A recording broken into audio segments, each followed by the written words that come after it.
to hear or even to imagine that it was going to be used politically by some other leaders.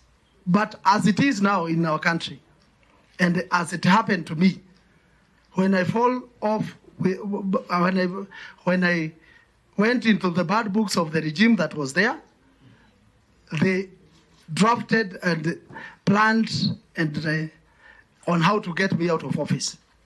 And that will happen to so many other governors in future. I think there's a proposal, Governor Waititu. My proposal is... No. I'm just suggesting to you, the Council of Governors was before us. Yes. And they addressed the same issue. What they are proposing is that we tighten the nuts on the impeachment process, but also make it 2 years, was it? What were they suggesting? We push on the governors for 2 years, at least for them from the government to perform. What would you say? My issue is different. What my suggestion was, because the drafters of the Constitution, the initial idea of impeachment was not meant to be political. It was meant to check the excesses of the governors. My suggestion is,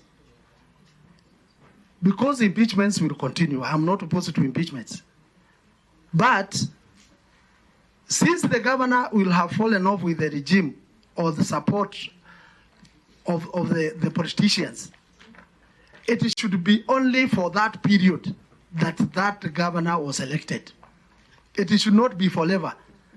Because you are punished by one regime, because you've fallen off with them, and they are, as it is now, as per chapter 6, you are supposed to suffer politically throughout your life. It is unfair. It's for 10 years, Governor. It's not for... No, even 10 years. Why should you suffer for 10 years while the regime that was wanted you out of office is gone, and there is another regime now which is friendly to you? Why should you be affected because of that regime that has gone home? It should be made to be clear. The intentions of the drafters of the Constitution was that impeachment is only to check the excesses of the governors, but not to make sure that you are always politically right with the leadership in the presidency level.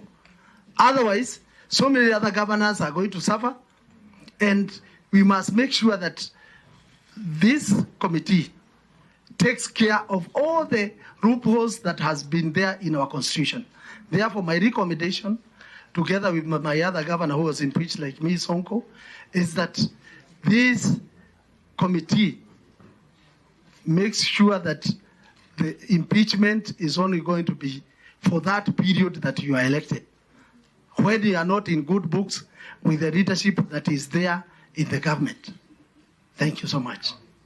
Thank you, Governor Waititu. We appreciate, and I think as a governor, I want to say it's about time we really relooked at the impeachment process and made sure that it is safeguarded from political interference and misuse, so that we can protect people like you're saying. So I think that's something the committee is very alive to.